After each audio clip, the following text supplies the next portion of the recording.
आपकी गाड़ी से आती है टिक टिक साउंड, तो ला चुके हैं हम एक ज़बरदस्त तरीका। इस तरीके में देख सकते हैं अभी हमने ये करते हैं सेकंड को स्टार्ट करके हम इसमें देखते हैं ऑयल, बिल्कुल ऑयल नहीं आ रहा है। तो आप साउंड देख रहे हैं कितनी डेंजर आ रही है इसमें। तो हमने ये तरीका जमाया, खोलता लौंडा चल रही थी गाड़ी, तो मैग्नेट कवर खोलने में लग गया है छोटू हमारा बहुत तेज़ी में। हम जब तक खोलते हैं तो मैग्नेट साइड देखते हैं, मैग्नेट भी ये हम मैग्नेट खोल के टाइमिंग चेन चेक करेंगे और ऑयल में ग्राइड चेक करेंगे, क्योंकि इसमें ऑयल नहीं आ रहा है ना ऊपर।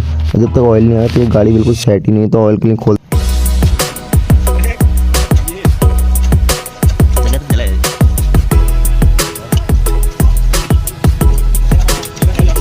चीज़ लगाई जी, सूखी चल रही है इसका सामान। इसका टाइमिंग चैन का पैड है आई स्मार्ट 110 का। तो इसकी कंडीशन देख रहे हैं आप कैसी हो गई है, और ये रॉकर देखिए इसके केम साफ्ट